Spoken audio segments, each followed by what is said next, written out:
This service is, let's see, now I'm on. This service is our final in our first Sunday service series on the development of religious thought in human history.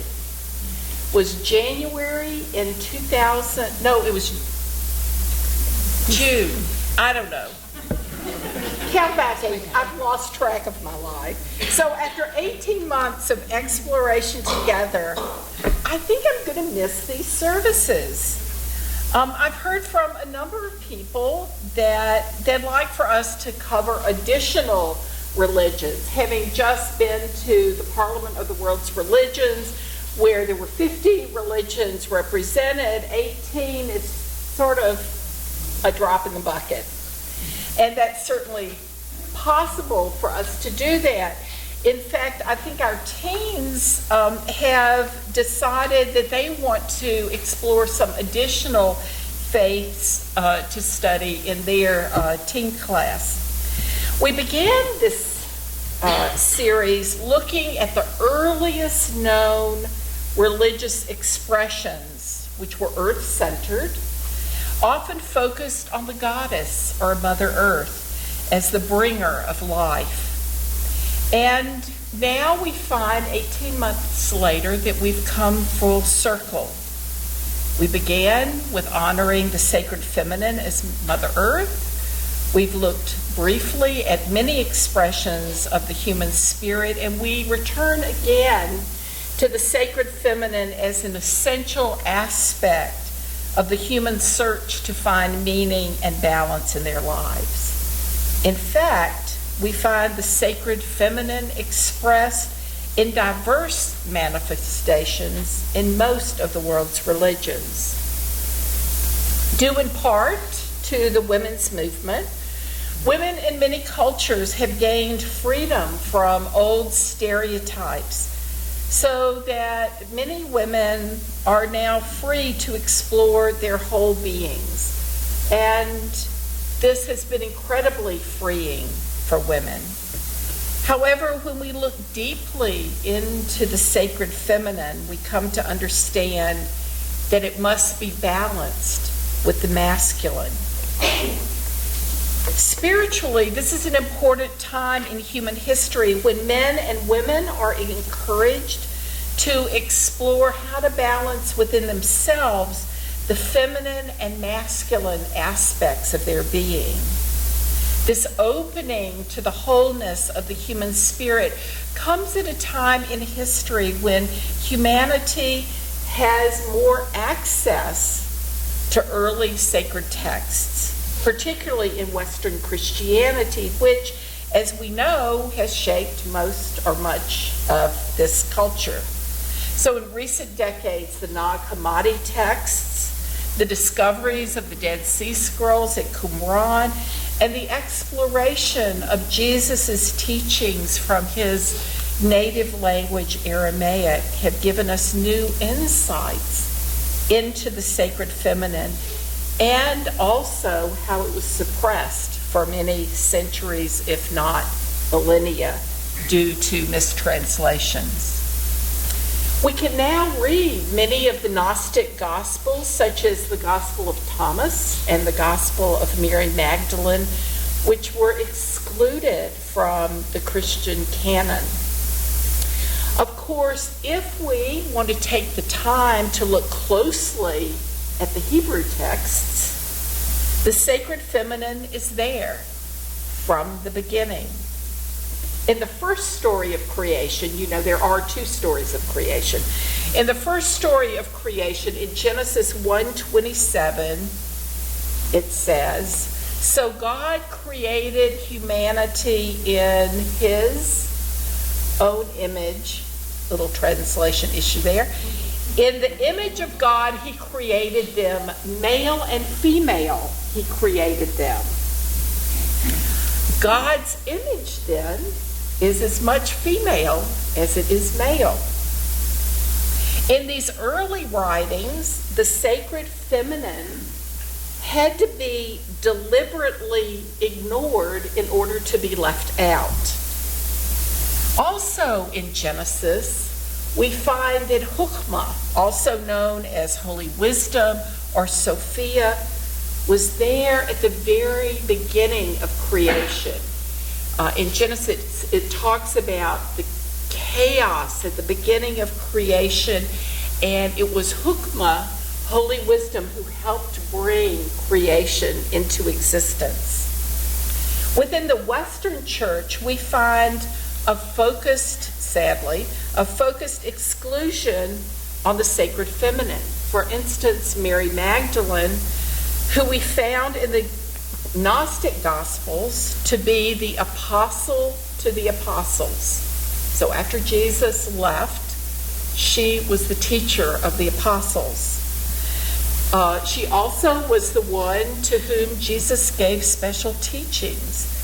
But in the traditional translation for almost 2,000 years, she was translated to be a prostitute. The woman who even in the four Gospels was seen as as having a special relationship with Jesus was repudiated by the church. But now, in the last few decades, the Roman Catholic Church has admitted its errors. The sacred feminine was lost to the Christian church by translators who translated so if you have words, in many languages, there's a masculine ending, a feminine, and a neutral ending. So words that ended in a masculine ending were translated masculine. If they had a neutral ending, they were translated masculine. If they had a feminine ending, they were translated neutral. What a gift to the human family as we are able now to reclaim the sacred feminine to help us balance our spiritual lives. Of course, the reality is that when we look at religion after religion, the sacred feminine always emerges as an indigenous practice of religion, even when orthodoxy excludes the feminine. Mary, the mother of Jesus, is for many Christians around the world more beloved than Jesus. And she is also deeply revered by Muslims.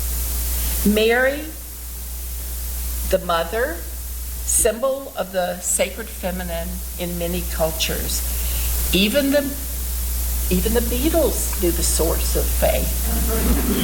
When I find myself in times of trouble, Mother Mary comes to me, speaking words of wisdom, let it be. And in my hour of darkness, she is standing right in front of me, speaking words of wisdom, let it be. So, what happens to the collective human psyche when the sacred feminine is excluded and repressed? Books could be written and have been written in answer to this question. And because I can't absorb them all and we don't have enough time, I'm just going to cover 3 main points. Points that I call Barbie doll, women's work, and be a man. First, let's look at societies when the sacred feminine was not excluded. We find that women and men were equals, socially, economically, politically, and in influence in all spheres. This picture is supported by archaeological findings from pre-patriarchal societies.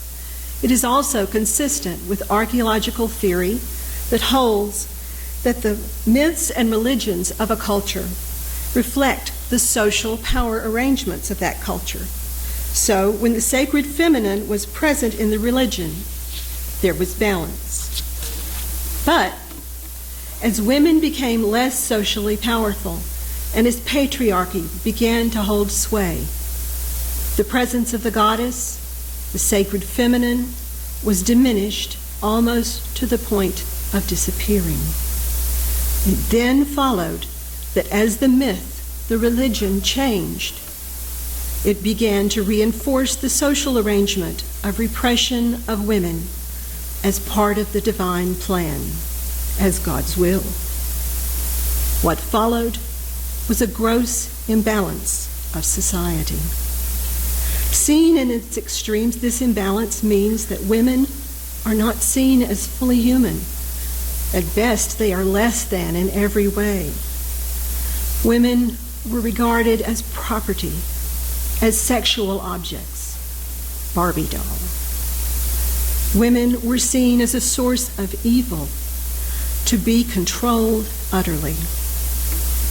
It doesn't take much then to imagine how, over the course of centuries, this mindset has led to rigid social roles for women and girls, which are enforced even to the point of murder. We hear all too often of the killing of girls and women, even by their own family, for things such as the crime of being a victim of rape. Females are killed just for being female. Nicholas Kristof, in his book Half the Sky, tells us that more girls were killed in the last 50 years precisely because they were girls than men killed in all the wars of the 20th century. That's astounding. Repression of the sacred feminine, and thus of women, has also led to the disproportionate poverty of women and thus of children worldwide and in this country. In fact, some sources say that the U.S. ranks second in the world in child poverty, behind Romania. The mechanism of this poverty is the devaluation of women's work. For instance, although women do most of the care work in this country, care of children, care of the elderly, care of the disabled, care which is both socially and economically vital, they are largely unpaid for that work. When they are paid, they are grossly underpaid. It's women's work. The denigration of women's work has come about because of the devaluing of attributes seen as feminine. Things such as empathy, sensitivity, tolerance, patience, listening, collaboration. And with the devaluation of feminine attributes, an artificial dichotomy of values has been created. A dichotomy that not only constricts women from the full expression of who they are, but that pushes men to be strong as opposed to gentle, single-minded rather than flexible, decisive more than patient, competitive over and above collaborative, independent and not interdependent, individualistic and not relational. Be strong, be single-minded, be decisive, be competitive, be a man. And suppressing the feminine and devaluing women who hold up half the sky, human culture has brought darkness, and not just to women. Men have become cut off from vital parts of themselves, parts of their own psyches, their own souls. Their choices to do and to be are constrained just as are those of women. There's a story which some of you may be familiar with that illustrates this in a modern context, the story of William's Doll. William's Doll was a picture book published in 1972, written by Charlotte Zolotow, about a boy who wants a doll, even though dolls are not toys for little boys. His father is very uncomfortable with this and gives him toys that are more appropriate for boys, such as a basketball and a train set. And while William does enjoy these toys, he keeps asking for a doll. Eventually, William's grandmother gives him a doll and explains to the father that William will use this doll to become a better father. The author, Zolotow, explained that she's a feminist and she does appreciate that many feminists enjoy this book's message, but her inspiration was from her own husband, and that he missed out in the growth of their son. For instance, by leaving the room when diaper changes occurred, he missed their son's first smile. Thank heaven, this is changing. In many ways, both men and women have been and are being liberated from the long-standing effects of the repression of the sacred feminine. Men are encouraged to be nurturing. Women can express that which was once considered inappropriate for a woman, like ambition. Indeed, there's evidence within the corporate world that feminine values such as collaboration are now being seen to be vital to the future success of business. Balance for individuals and society is beginning to happen. We are very fortunate to live in this time in history when women and men have more freedom to express their innate preferences and gifts. We're grateful for many of the societal changes that affirm the right of people to live in harmony with their inherent gifts. In many ways, we are, for the first time in human history, free to balance the stereotyped male and female aspects of ourselves. This freedom may help bring with it an honoring of the nurturing aspects of the human family so that we might find healing and peace to move toward a new manifestation of what it means to be human. We are nurtured by the sacred feminine, and we need to honor the sacred dance of discovering our true essence. This core message of the renewed focus on the sacred feminine that we must balance within ourselves so that there is to be a new balance and wholeness in human society. We find these thoughts reflected actually in one of the transcendentalists, Margaret Fuller, who lived from 1810 to 1850. She was really one of the brilliant intellectuals of her day. Sadly, she died very young when the ship she was sailing on went down off Fire Island, New York in 1850. So I'd like for us to turn to 575. So she wrote these words probably in the 1840s. And so just think of what the world was like in that time. So what we've been talking today is about balance, balancing the male and the female. And we like to think that these thoughts are new, but let's share together what Margaret Fuller wrote. And I'm going to have y'all start because the wording is sort of complex because of the writing of that day. So let's have y'all do a new manifestation is at hand. A new hour is come. When man and woman may regard one another as brother and sister, able both to appreciate and to prophesy to one another. A new manifestation is at hand. A new hour is come.